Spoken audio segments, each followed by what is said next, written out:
श्री राधे, हर हर महादेव।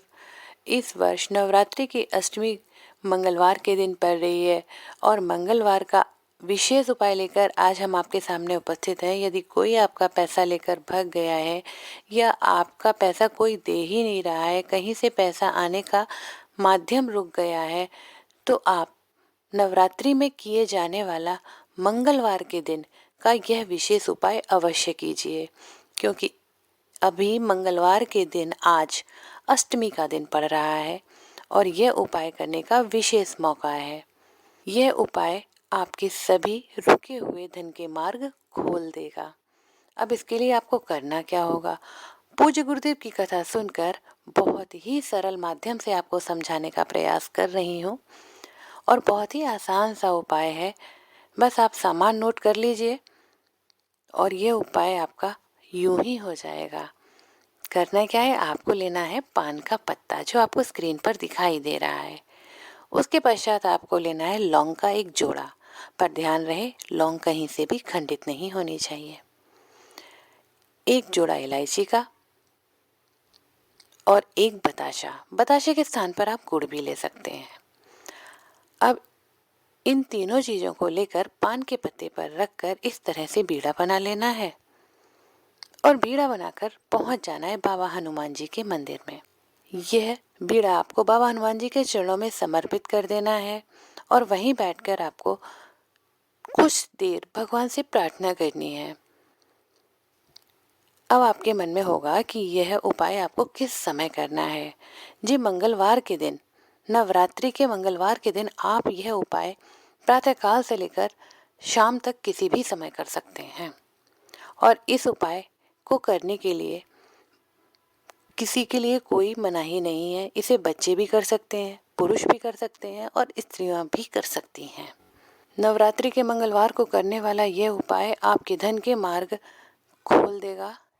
विशेष ध्यान रखिएगा, ये मौका छोड़िएगा नहीं।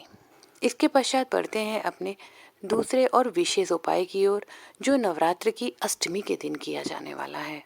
अक्सर देखा जाता है कि घर में कोई तरक्की नहीं हो रही, घर में क्लेश बना रहता है, घर में आपस में ना भाई बहन की, ना सास बहू की, ना पति पत्नी की बनती है।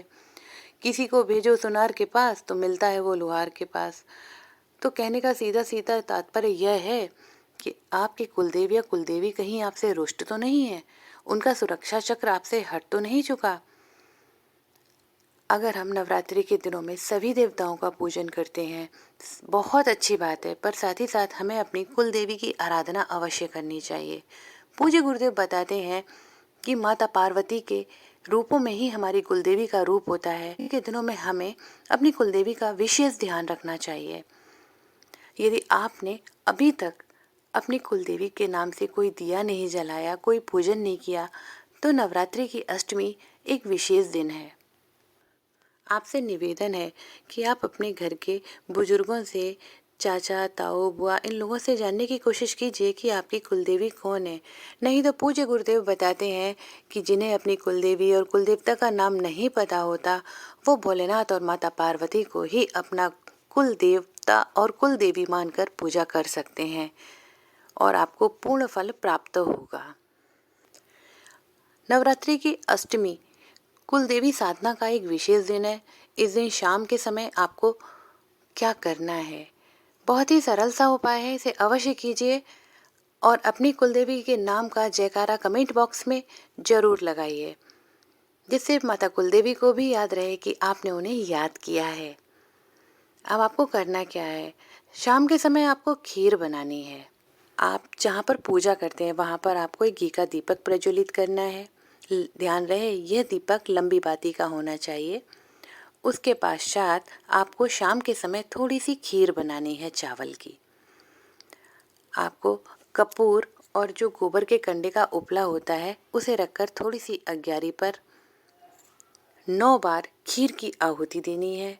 उसके पश्चात आपको लेनी है 9 लौंग, 9 सुपारी और 9 बताशे। ध्यान रहे ये बिल्कुल साबुत होने चाहिए, कहीं से खंडित नहीं होने चाहिए।